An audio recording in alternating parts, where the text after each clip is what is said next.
Welcome to another episode of Lifelong Learner. This is the Out of Class edition with Ben, Janesh, and Matt. Hope you enjoy.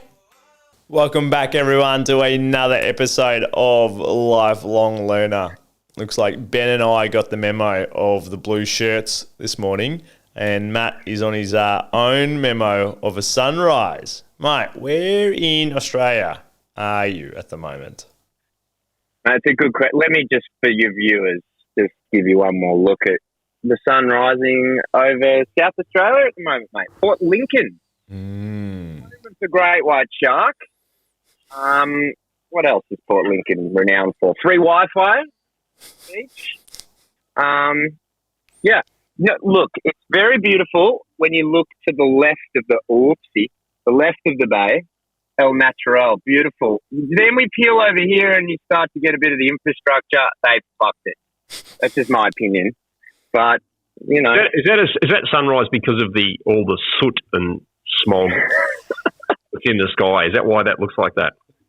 No, I think that's nature. It does that. Oh. But over there, it's pretty horrendous. I think it's one of the biggest shipping ports in Australia, believe it or not. Can you swim in the water? Is it really?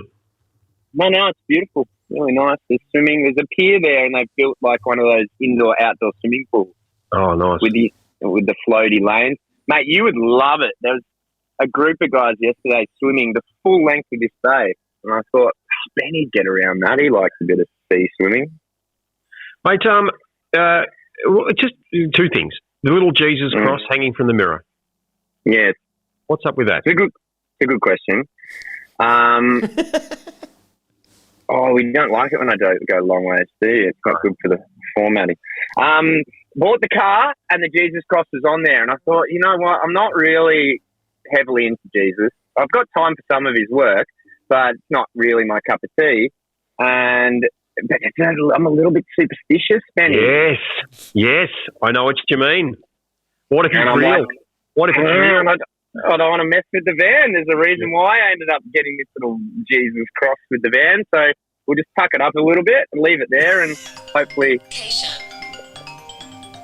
Oh, Janesh, I think you're ringing, mate. I know, all good. That's a fine. I know. That's a big party foul, mate. You're meant to be on silent. I know. My apologies. Oh, it's going to happen again. And Ben's quickly going to his phone right now, making sure I was going to try and call him. I was like, Matt, I know you're on your phone. I'm going to try and call Ben right now. Literally, I was at the Fringe Festival and at a comedy gig, stand-up gig, and you're in a room with, I don't know, maybe 100 people. And as we were going into the gig, Kat goes, I just want to grab one more drink. And I'm like, no. You can't do that at a comedy gig. She's like, why? I said, well, firstly, it's UK humour. Number one humour is just give the Aussie a hard time. There's no way we're going in late to that comedy stand-up. It's just not happening. We end up getting in before the last few start coming in, and the first comedians, they just ripped on everyone coming in the door late. Single person. And then my phone started vibrating in my pocket, and I was like, oh, no, this is just cheap laughs for them. They're going to absolutely terrorise me. I go for my pocket, you watch 3/4 of the crowd come for their pocket. Oh, I got to turn off my phone. Mate, why? So the second question is, why are you in South Australia still? You've been there a little bit. You were there last time. Yeah, no, it's true. There's 3 peninsulas. There's York Peninsula, which is like Little Italy, which is absolutely beautiful. And I don't know why we don't know about it. It's really, really cool.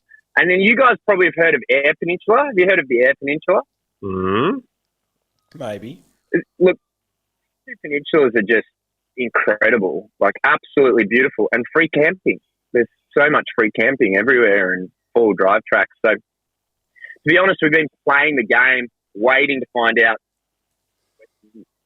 Australia, and that's obviously come through now. It's open. So we're going to start picking up the pace. We've got another probably 4 or 5 days here, and then we're going to shoot across the Nullarbor and then down into Esperance, Margaret River, and come up to Perth in time to fly out on the 11th of April. We're flying to Indo. Wow.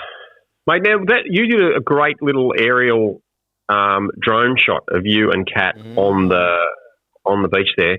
Now, as the drone's flying around, I couldn't see either of you flying the drone. Who was flying the drone? Mate, Did I tell you what, Did it follow the car? this is the cheapest drone you can get. It's a DJI Mini. We're plugging them, Janesh. Maybe we can get some. I'm going to kick back here. DJI. I want to thank our sponsors at DJI. Mate, I was blown away. So I got the cheapest drone I could because I figured, you don't want to spend $1,000 and then crash it into something or lose it in the ocean. So how much is the cheapest drone? 350. $350. It's as big as your hand. It pairs with. It's just so intuitive, and it's got 4 settings on it that are automated. Take it off, press the button, it takes off for you, and then you just move it a little bit, and then line yourself up, draw a picture around you, and click rocket, spiral, circle, and it does it. How big do you want it? 10 meters, 15, 20, 25, 30, 40 meters, and you just kick back, and it'll do it for you. Yeah. It's brilliant. And I was saying to Kat, because a lot of our challenges around like documenting and getting photos is one person will always not be in the photo pretty much. But with the drone, we can just set it, bang, and get a really cool photo. So it must be really easy to operate too, because you're quite the idiot when it comes to technology. I love how you pick your words, you know. So listeners, if anyone's, wanting a drone, great with technology, I'm not going to defend myself. Yeah, this is I'm the drone for you. not tech savvy at all. If I can use it, you can use it. The flying is easy too. What's the flight time? How much? What's your battery? See, that's the thing. I would recommend if anyone gets one, get the upgrade. $515, and you get 3 batteries, a case, everything. I just went for the $350. You get nothing, 1 battery. What's the one battery get you? How many minutes? 30 minutes. But really, still pretty good. Really, it's more like 20 minutes. Oh, okay. Because you just want to play it safe. Well, the alarms go off when you got 20% left. Alarms go off, and it freaks out, and it returns home, and it actually gets a little bit. Yeah, what's it called? The Digi drone. DJI Mini. Right, Benny's gonna get one. There we go. Get one. They're so much fun, and like suddenly, Kat and I we're really good at being in the moment and not documenting stuff. Like all of her trips in the past, she doesn't have any photos. Most of my trips, it's the guys I travel with, and you always say, let's share the photos. And if you don't hound them for the photos, you never get the photos. But most of my trips, they just don't have them. And then we decided, look, maybe if we spend a bit of money, then we'll be accountable. We'll do it. And it's not the money. It's so much fun. You just get to fly this thing. Like the Cat's driving down a dirt road. I can just put my hand out the window, quick take off. It'll take off out of my hand, and then I can follow along. Van's driving. It'll do 48 k's an hour. So on dirt roads, I can keep up with the van, and you can just play and have a lot of fun trying to capture some cool footage. Yeah. No, that's really fun. It was impressive. It was great, beautiful video to watch. So, thanks for posting that. Looking forward to more. Yeah, I wish I hadn't told you that it had an automated setting. Yeah. Can we cut that out? No, it doesn't. It's just sheer. I'm that good. I've been practicing. I've got time. Have you done one of you guys? Have you skating yet? No, Kat has been training. She needs to be able to keep up, and it is a little bit hard to have it follow multiple planes. You've got to get really good at being able to go forward, fade left, fade right, turn. But can you track you? Like put a circle around you and it tracks you? Theoretically, but from a long way up it would work. But if you want to have cool footage of her chasing after you, then it doesn't have that accuracy.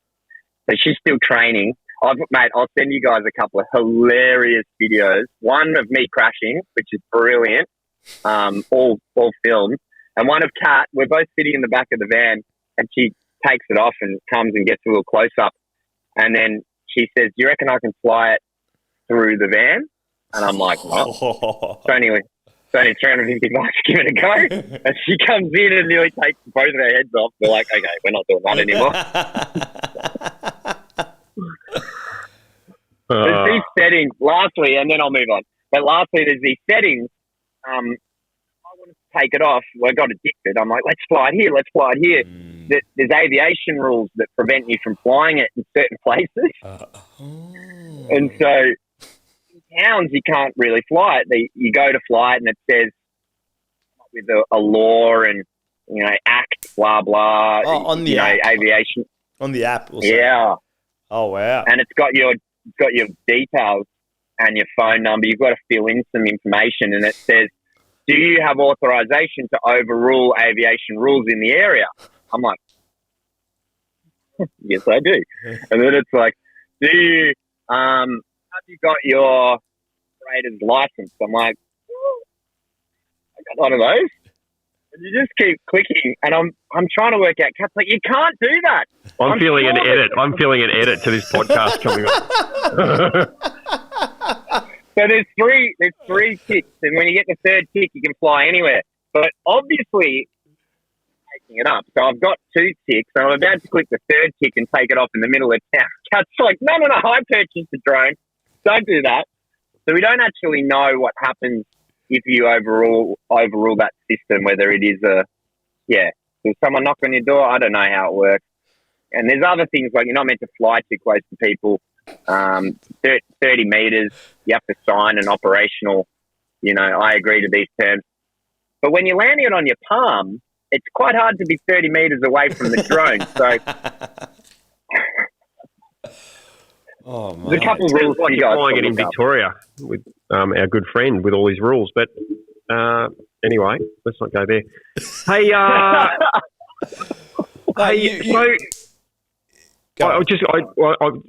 again, this is the tourism podcast, ladies and gentlemen. Tell us about Bali, right? So you can get into Bali. Do you have to quarantine? What's the deal? So Bali at the moment, all the information. So if you double vax, it's still saying double vax with brackets third booster. So they haven't actually specified that you need the booster yet to go in, but they're putting it in brackets. So double or booster. No quarantine on the way in. No quarantine on the way back. You do have to do the 24-hour test. When you land in Indonesia? 24 hours before you leave, you take one. Yep. A rat test? PCR or rat test, but the rat test has to be authorised, which I think means a doctor has to see the rat test and approve it. You have to do it in front of a doctor, maybe. And then, you're good to go. If you're unvaccinated, which is really cool because most places aren't specifying for unvaccinated people, it's really hard to work out. Unvaccinated, 7 days quarantine in a hotel. Of your choosing? Yeah. Of your choosing, I think there's a bunch. There's like 15 or 20 of them spread across Indo. Mainly like all those like really touristy places. So do they just change that?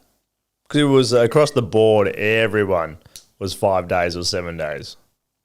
Yeah, they've just changed it. And there's a likelihood they're going to change it again because we're not going for 3 weeks. So we're not even starting the paperwork process yet because And what's the process in when a you week come it back? changed a lot. When you come back to Australia, what's the process there? That's really hard to work out. But again, double vaccinated, no problems, come back, pass the PCR test back into the community. Yep. But Bali is saying that when you get in, book a hotel for a day or two. They say 3 days because there might be a backlog with the test coming back. So when you land in the airport, you have to do another test. You go to a hotel, and if you get a clear test, then you're out into the community. If not, then you have to stay until you get a clear test. So there is this it is a little bit like a mini quarantine, but it's not technically. If you get your response within 24 hours, you can be out of the hotel and on your way. but you have to go through a major port. So Bali, Jakarta. I can't go straight to Lombok. I've got to stop in Bali, do my the couple of loopholes, jump through, get your test, and then you can fly on to Lombok. So we're really hopeful. It's actually more challenging the Australia part, it looks like. Coming back. Getting out and coming back. So we're using the because we both had COVID just before we left for this trip. So we ended up getting an exemption. So not getting the vaccination just due to having severe COVID. So we can travel on that exemption. But coming back in, it's a little bit confusing. It's not very clear. So we're classed as double vaccinated in Bali over there. When we come back, it's a little bit dubious. It's hard to find information, but we can come back with our medical exemption, which is on the online portal, that app thing that everyone has. They're accepting that, but you also have to have apply for an exemption through the government, which is like a paper exemption. The same as when we were leaving states like a year ago. You know, when you left Melbourne to go to Queensland or something, you had to get that exemption. And apparently that's very easy to get, just time consuming. So that's where we're at. Well, we've booked it. We're gonna give it a crack and learn on the fly, and we're gonna upload it all onto our Instagram. So hopefully that'll help other people who are thinking about going. Mate, I dare you to do some drone footage at the airport as you're getting on the plane. Put your hand out and send it up and see how far it will follow the plane in a restricted airspace. That thing will get shot down so quick. Right, I tell you what, I'll do it once I get in.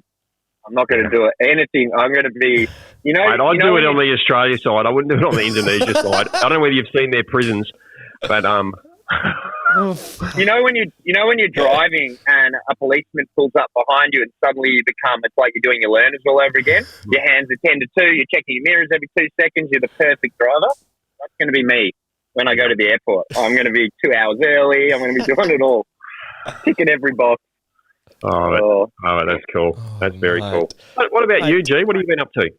It's been a busy couple of weeks, actually. We had a long weekend this past weekend in Victoria, which was great. When I say yearly, we did it last year. We went up to Warburton last year. There's a trail running festival there, which is a really, really cool community feel. They have events on the Saturday, Sunday, and the Monday, and they're not all they're competitive events, but they all don't. The trail running community is really good at not taking themselves seriously. But they're really there's some guys that are really quick at what they do, right? Guys and girls that are quick at what they do. So it was a really good event where it starts with like 50Ks, a 27K, 14Ks, 4Ks. On Sunday, there is an event called the 3 Thong Dash, right? So it's a 100-meter dash. But the rules are you're wearing 3 thongs, a thong on each foot and a thong on you of some sort. And it's a 100-meter dash for $200. And then on the last day, there's a night run on the Sunday. And then on the Monday, on the public holiday, there's a Lilo Derby. So you run with the Lilo for 2Ks, flapping in the wind, jump in the river for another K, float/paddle, and then cross the finish line when you get out of the river. And there's the not Mad Madness, Weekend Madness or something mad where you enter all events. And all events is the 50K, the 22K straight up hill, the 3 thong dash that afternoon, the night run 9K, and then the Lilo Derby. So you got to do all of them, and it's a cumulative time is the results of it. So you're in a thong for like 70 Ks. No. Wow. I love Matt's imagination. I love his imagination. No, just for that afternoon. So, and having like last week, a week ago, I just scattered my toe. I didn't really know what I was going to be doing. You heard about his toe, Matt? It's just weird. Who dislocates their little toe? Oh, it is the worst. The most. It's happened way. And it's like it's not like where the toe connects to the foot joint. It's the little joint in the toe. Halfway along the toe. I know. Like there's almost not even a joint there. I know. I would have thought that would be impossible. I know. How did you dislocate that? I'm very possible. A lot of people. I do a lot of things that people think are impossible, Matt. I make them seem possible. It'd be like dislocating your earlobe. That's impossible. It's impossible to dislocate your earlobe. But yeah, wake up and kick the corner of something. I hate it when that happens, and you dislocate your toe. Or no, it wasn't even a cool story. I was we were doing laundry on the Saturday, walking around the house, and I stubbed it on a shoe. And I was like, oh, on a shoe. On a shoe. Men at home, there's a warning for you. Don't do the laundry. Don't do the laundry. It's dangerous. Yeah. Dangerous. Wear your work boots. Wear your work boots when you're doing the laundry. So I wasn't sure what I was going to... I'd entered the 4.5K and then the 9K night run with a friend. So I was like, I don't know. And then at the end of the last week, it felt good. So, which is good. And then we did the 4K with Sai, which was fun. Lots of fun. And then... the kind of the challenge, or I should say not rule, the challenge was if she got under 35 minutes, she could get whatever she wants at the lolly store. They got a pretty nice lolly store in Warburton. And, she smashed it, like 30-30. So, she was pretty happy. Lollies all round. I know. And then win-win for genetics. I know. And so we went camping. We took the camper out, went camping, and we went to this this caravan park, which, from when you look at a website, you're like, there's availability, but I don't know about this place. It was definitely one of those feelings. It was like, and the reviews are like mixed, like really good and really poor. You're like, oh no. I was pleasantly surprised. It was great. It was packed because it was a long weekend. But it was great. Well, there was a river that ran through the caravan park where you could get on one side and float all the way and get off at your campsite, which was pretty cool. I was pleasantly surprised of that, which was nice. The 9K, right, go on. I was just going to say that it's lovely when you're pleasantly surprised. I booked a caravan specifically for Wi-Fi. You'll note I am not in my luxurious caravan right now. I am in a car. No one's made the bed too. You didn't make the bed this morning. That's embarrassing. Don't do that. You could dislocate your little toe. Oh, careful. Dangerous stuff. Just before you carry on, Jeanette, Ben, you're a professional. You fix things like this, dislocations, and what would you recommend for an individual suffering from a dislocated baby toe? Can you align me so I don't do that ever again? I think the fact that it's not the joint that connects to the foot, but it's the joint in the toe, just between you and I, Matty, I think he's making it up. And so my advice would be therapy. Cognitive therapy. Yeah. I'm with you. Or just, some drugs to help with his mindset of some kind. But, it's virtually impossible to dislocate that joint. Earlobe is... Yeah. What is the technical term? It's phalanges. Phalange. I think phalange. So. Yeah. The interphalangeal joint of the fifth toe. I'm gonna after this I'm gonna send you a photo of my discharge papers and you can see. You can see it for real. Yeah. Hey, mate, just on that caravan park, by the way, would you go again? To that one? Like the river sounds like a nice, like if it wasn't packed, just I'm thinking Michelle and I take the 100% camper trailer. 100%. Yeah, okay. Yeah, 100%. And there's a one a little closer to town that was booked out. I would recommend both of them have the rivers go through. The one closer to town, you can actually walk into town. There's a really nice bakery in Warburton and a whole bunch of things you can walk in. Like we went to this wood fire pizza place on the Saturday. Which was nice. So, yeah, definitely. 100%. Which caravan park? Please. But the one that we stayed at was Dune Reserve, and the other one in town is Warburton Holiday Park. Yeah. So, lads, little question. What is everyone doing in May? May 5th onwards. Mate, actually, May, Benny and we're going camping in Lawn in May. Oh, we are too. Are you? We are. You guys want to come to Perth and we could do a little road trip together? I've got a couple people on board. Out there. Can you choose a closer location, mate? Perth. Mate, I do Perth, but I could do it in July, August. I can do it in September. We could do September. We could do September. September, July, August. Like, quite seriously, if it was early September, I could do September. I could do. I mean, you could come back in September, but I could stay. Like, Kat is, every time someone says, "How long are you going for?" Kat goes, 6 months, and I go, "Well, you know, I don't like to put a number on it." Mate, it's so good what you're doing. So good. This is the holiday special, as I said earlier, ladies and gentlemen. It's a tourism special because you were away this weekend as well, weren't you, Benny? I was at Barhma. Barhma, on the Murray, just kind of east of Echuca, to be exact. Mate, I'm not a brown water kind of guy. I'm not a brown water. Now, it was lovely. Don't get me wrong, it was lovely. But I met a guy up there who used to live in Seaford and, on the Mornington Peninsula.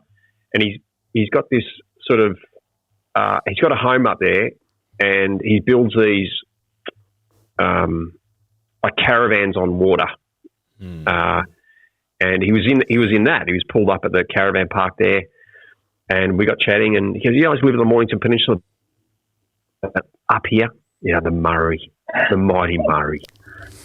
And I'm going, "Dude, it's just brown and dirty and you can't see the bottom." And he got a boat? Dust.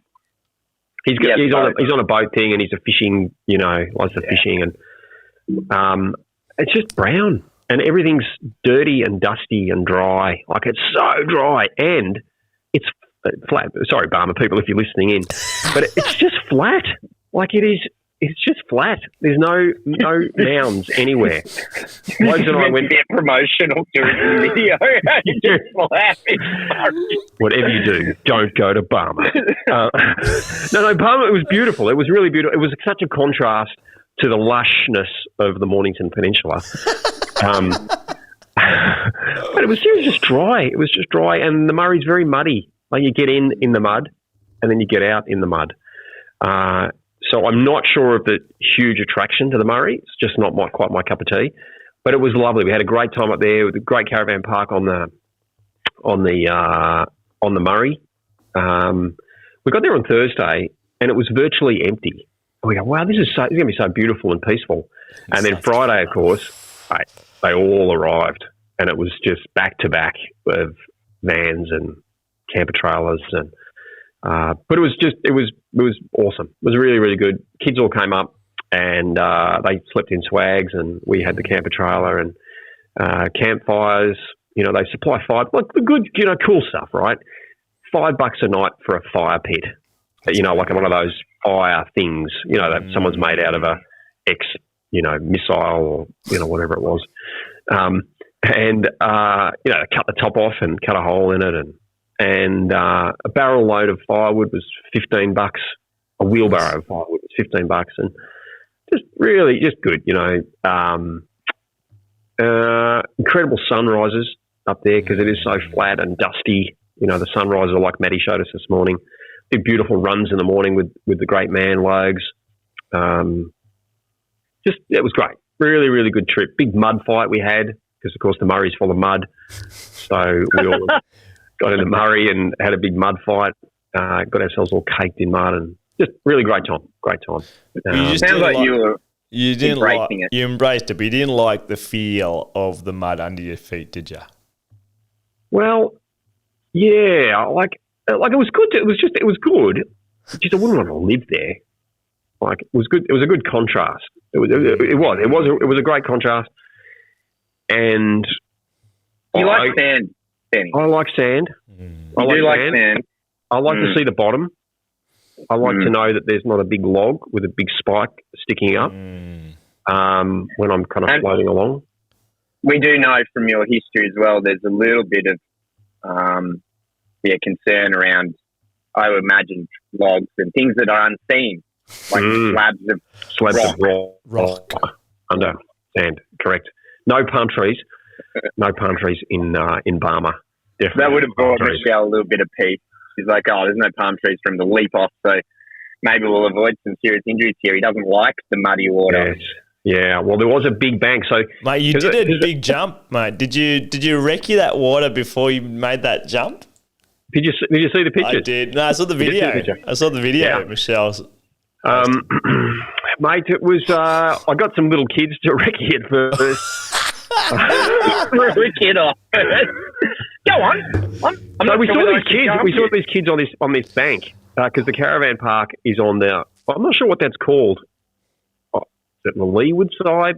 I don't know. The side that the river keeps cutting out over time, and so as it cuts out, the trees end up getting cut out, and then they fall in, and then the mud and stuff gets deposited on the other side of the bank, and it gets built out. Right? It's pretty cool.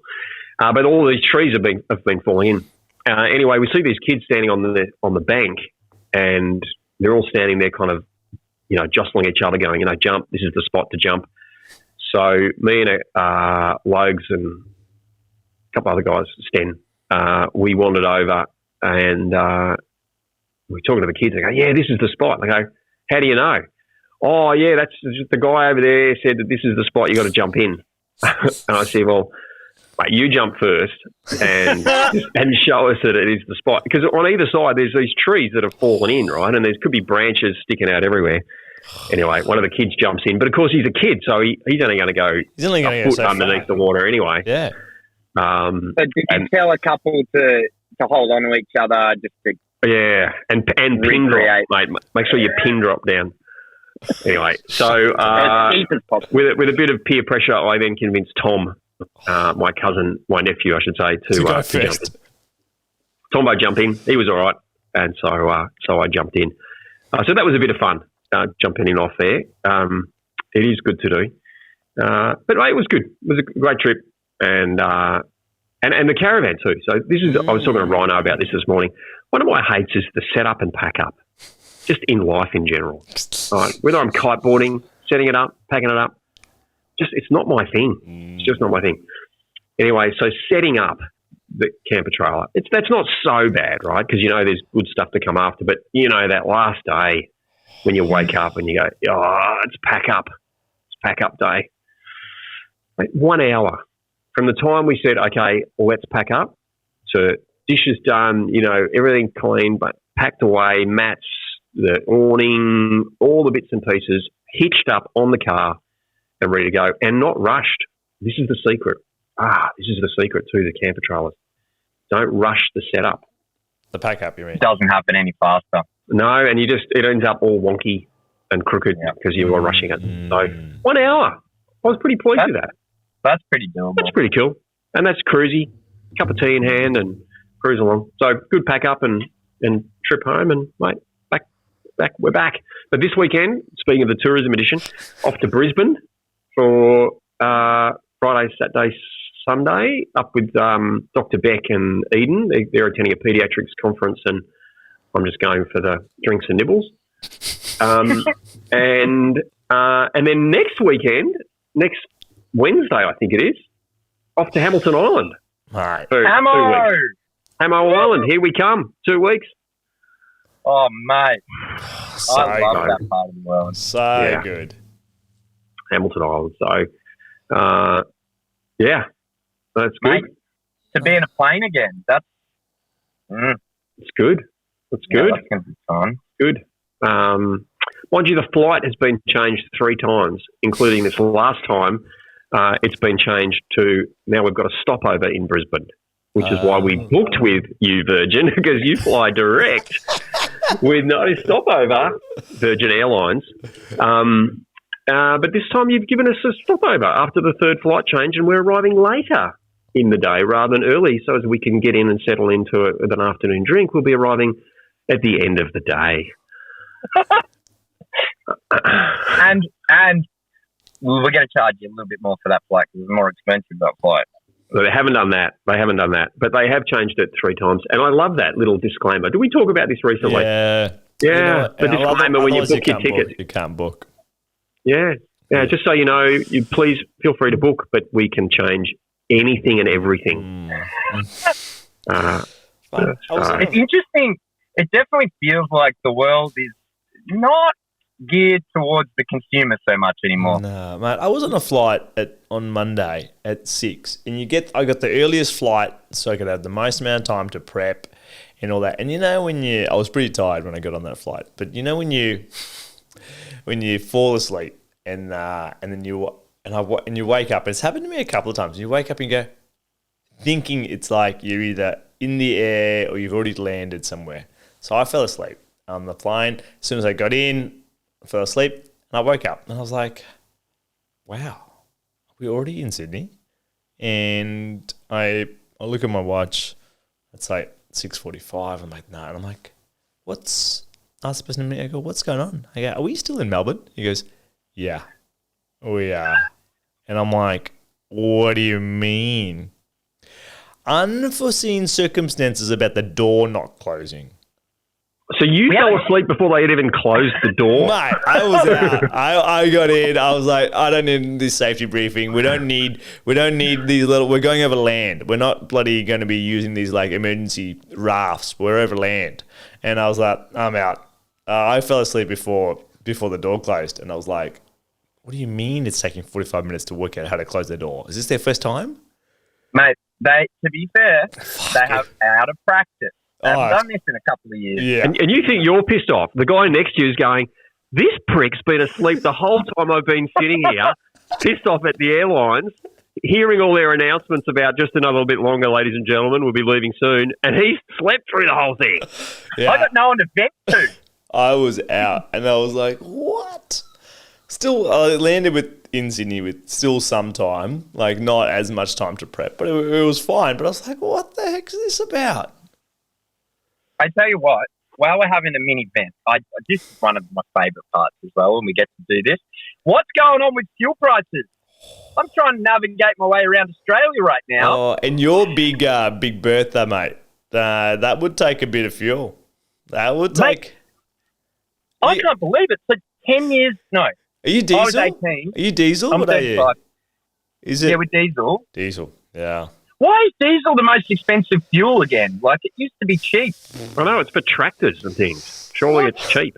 Tractors So and your rover. I drove around Australia when I was 18. That was a long time ago, maybe 18. Yeah, like 17 years ago. And I remember getting to the middle of nowhere, Kununurra, middle of nowhere, up north, $2 a litre. And I remember going, wow, that's expensive, $2 a litre. It's $2.26 here. Is that happening where you are? Yeah, I filled up yesterday with $2.20, and I was like, oh, this is gonna hurt. That is not okay. So this place that I saw it for $2 at the moment, it's $3.20 in some of the places, like some of these isolated communities up north and in central Australia. $3.20. How does anyone afford that? That's crazy, isn't it? It is crazy. And there's a 40% tax. So at what point do we hit a number where the government will say, no, we can't tax at 45%. The guys can't even afford to fucking put fuel in their cars. Well, they've got a pandemic to pay for, mate. Yeah. Dinesh, this is when you need to come in with a new question quickly to redirect. I've got the whole, so to speak, it is impossible. I've got a little, look what I found for you boys. Look what I found for you boys. That looked like a seal slipper. Right, this is fun. Yeah, dude, I don't know how you do that. Yeah, I think you need to take that to a veterinarian. That's not a human foot. Yeah, that's like a claw, like an eagle's claw or something. Mate, that's a good job. Good job. Yeah. So that's a quick little pull. You don't have to go to hospital with that. That's mate, it is so hard to get a little one of those old timber rulers. Stick that in your teeth. And mate, I was my pain. I will say, yeah, my pain tolerance is not the best, but I've dislocated my shoulder quite a few times too, and that is actually less pain than my toe. But granted, if you go to hospital for your shoulder, they will give you like morphine, and if you're in the ambulance, they give you the green whistle, all of that, right? And they don't laugh at it. And here's the drug addiction confession coming in, ladies and gentlemen. Just here we go. Right? However, but the shoulder I can get in easy. I don't need to go to hospital. It's easy to get in compared to the toes. Like, nah, you got to pull it, and there's just excruciating pain. And I don't know if it's just a bigger joint. That's why it's easier and it's less painful. Yeah, I don't know. But is it bad genetics? Have you got just bad? Is it a bad genetics thing or? No, I'm just trying to. My brother dislocated his shoulder once, but like, just my shoulder and my toe though. Like, toe's now on 11, and shoulder is, I think 17 at the moment. Left shoulder 17. Wow. Do you think it's time to change your behaviour? Maybe. No. Maybe stop stubbing your toe. No. Stubbing your toe, yes. But that's why every time we go away in the summertime, or if I'm going to be barefoot or in thongs, I strap it as a preventive measure. So when we went Australia Day camping, it was always strapped. I'm like, you know what? This is not going to ruin my time away. So strap it to the next one. It's fine. Is that the trip when you sprained your ankle? Yes. I'm pretty sure it was. That was, but I still strapped you hobbled around for the entire 3 days with a sprained ankle. So I'm going to propose that by you strapping your toe, you're sowing a seed in the subconscious for you to do something to that foot. But no, but I didn't actually sprain that foot. It was the other foot. Yeah, you couldn't sprain it. It was strapped. No, I strapped just the toes. Interesting. We need to dissect the psychology. Yeah. If you what's can solve this predicament with my toes, mate, you'll be a very rich man. Take off the foot. Yeah, you'll never ever have a toe issue again. You don't need it. You got to. Yeah. So back to the holiday edition. Let's get back to the holiday, because I think that's a good theme for this trip. But the pack up. Coming back to your pack up. I had an epic pack up yesterday. Epic. Which was good. Because you had to fly up. Do your chat. Now, how did your chat go? Chat went well. It went well. By the time I got in with Sydney traffic, was probably 8:45, and it was great because they were. It was running behind a little bit from them. So instead of being on at 9, it was on about 9:30, which was nice.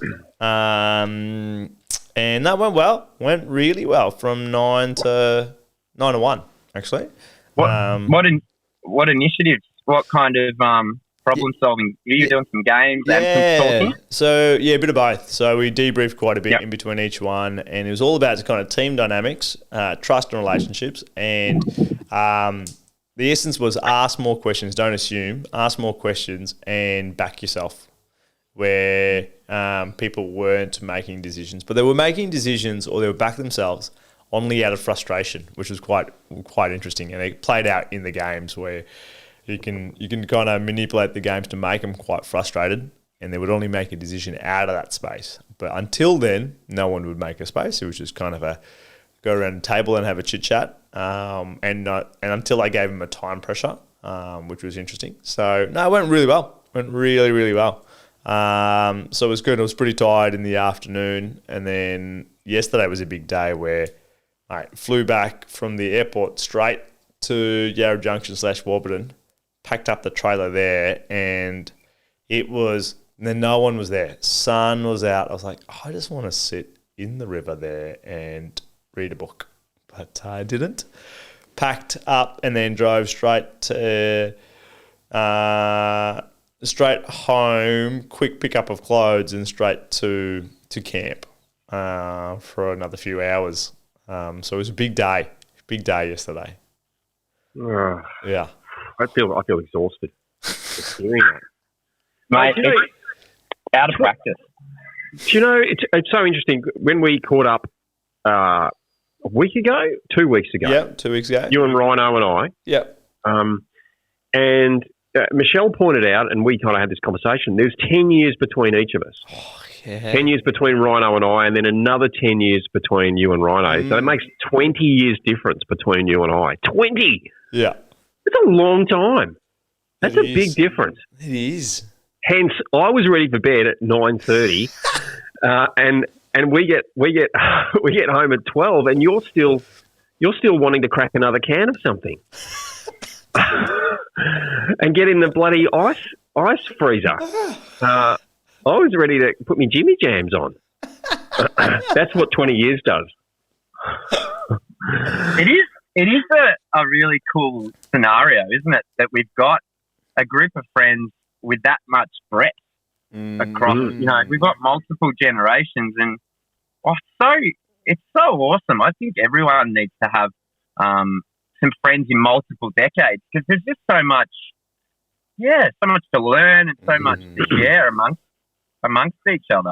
I'm really grateful for that and how that worked out.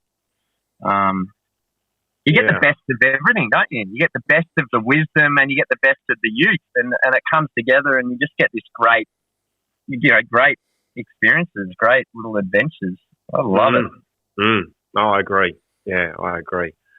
But yeah, mate, you doing all that, I would have left it there for another week. And then gone back the next weekend and packed it up. Yeah, well, I did go. Yeah, instead of coming back on the same day, on the Monday, I stayed one night there in Sydney and came back. I think I was saying, I like the variety of the intensities of weeks. I don't like consistency of intensity. Someone goes, I want a 7 out of 10 every week. And some weeks might be a 9, and that's okay. But I really want a 7 because it keeps me interested, all that. I'm like, I like a 15 out of 10 weeks. But I also like a 2 out of 10 week where I'm like, everything's done, super flex. It's not flex Fridays. It's like flex every day, right? And go, but to have those weeks, you got to have the 15s. I think, which I don't mind, because I think if I did, that keeps it interesting. So I know this week is a big week, but next week going to be pretty cruisy, given nothing kind of falls apart. But it's like, I think that, as you said, that contrast is what keeps things, for me personally, keeps things alive, keeps things interesting. Where if it was a set, it's manageable, it just I wouldn't be engaged. I would be disengaged quite quickly. I like the go. And then with the go, give me flexibility. Give me, I'm going to turn up now and I'm going to turn up here. I'm done for the day, because everything's done is done. But I like that variability at the moment. I agree. Michelle often calls me bipolar. She said, you're so extremes. Like, you're just one way or the other. Yeah. And, I like the contrast. It's like Warburton and Barhma, I think I'm the same. I think this is comes back to that idea of hard charges, all or nothing. Really good at go, and really good at just switch off. And sometimes the challenge for me is finding that the joy with the consistent, predictable, the same. So sometimes the challenge. It's the maintenance. It's that maintenance that it just brings me some pain. Even when I was running with Logs the other day, and he'll listen to this anyway. He can't wait till these to come out. He goes, Janesh has just posted the one from the other week. He didn't post the one from a few weeks ago. I said, it might not make it to air. I wouldn't wait for that one, mate. I think it should. I think we explored a very delicate topic, and I think we did a reasonable job at it. I think we need another. Like you said, reasonable. You didn't say we did a great job. You didn't say we did it well. You said, we did a reasonable job. I'm proposing we have another side podcast called In the Principal's Office. Yeah. It's not expelled, but asked to leave. Yeah. And that's where we really voice. Yeah. And it's got like, if you're woke, don't listen. Warning, do not listen if you're woke. Warning may offend multiple people at any one time. Yeah. But where we're running, and I'd made some talk about doing a 10K that next morning, and I woke up and I'd been running every day and I was a little bit sore, just a little bit sore. And so we headed off early, just stunning, right, before the sun comes up. And so as you're running, you catch the sunlight first coming, and it hits the trees, and it's obviously red because everything up there is dusty. So there's good sunrises. And I'm thinking, we'll make this a 5K. I think we'll make this a 5K, not the 10. So I kind of dropped the 5K hint, and he straight away said, "No, we're doing 10. We're doing 10, aren't we? We're doing 10." And it's like, "Yep, we're doing 10. Yep, we're doing 10." And so, but we just set this beautiful pace, and you're in this kind of rhythm together. But there was a part where I just went, "Oh, this is just starting to feel uncomfortable because it's so same." And it's really interesting because the comment I'm about to make, Bruce, if you're listening, Bruce just called from RPPFM, the radio station. But I've just loved doing the radio on Thursday. There's been heaps of challenges, interviewing guests and kind of being aware and holding the space for guests, etc. And then in the last month, being on production, so operating the desk. To last week, I was just operating the desk completely by myself. And I'm probably at 80, 85% proficiency, like interviewing the guests and operating the desk and putting the music on and putting the ads on and turning everything on and off and doing it all and loading my CD collection up and just loving it, right? But there was just a moment on last Thursday where I went, a little boring. There was a little boring moment that came on, like, ooh, if this is starting to get a bit too easy now, in a few weeks, if I keep mastering this, is it going to be a little bit plod every Thursday, plodding along? Mate, get yourself a DJI Mini and get some drone footage in the studio. Could I do that? Yes, you can. Yes, you can. No, not legally. Apparently not allowed to fly it in that close proximity, but you can. You just got to sign away your life. Could you imagine that? The live stream while you are in the studio. You could going get a around. slow 5-meter circle just going around you. Can it do smaller than 5 meters? I don't actually think it does, but maybe look into the more expensive one. I think it's got more options. You got him. I'm feeling a tax-deductible drone coming on. So, mate, what did you do? You went from wanting the 10K to go, I don't really want to do 5K. And then and then you said it was getting boring, even though you were going further. Yeah, but you just get in the plod, and I'm not great on the plod. I always get a bit quick and then a bit slower and a bit quicker and a bit slower. But because we were staying in rhythm with each other, you kind of merge into this beautiful. And it was good, we actually was a really good pace. We finished in, like a really good 10K pace because I had Logs, plodding along with me. But it just, it got a bit ploddy. So did you increase the pace a little bit? You can, when you're running with something, you just go, I'm just going to increase a little bit. And see if it always gets quicker. I'm like a racehorse. When they see the finish line, you just get a little quicker in your pace. So you start chopping. And it may have been that running at Barhma because everything just looks the same. It's just shrub and gum trees and dust, and it's flat. So it could have been there's no contrast visually, except for the incredible dusty sunrise that they had up there. That's why I love surfing, because there's just so much variety. You're paddling really hard, and usually when you're like, I'm over this, then you get a bit of a break and you just sit and watch and wait, and then hopefully there's a way. There's variety, a lot of variety.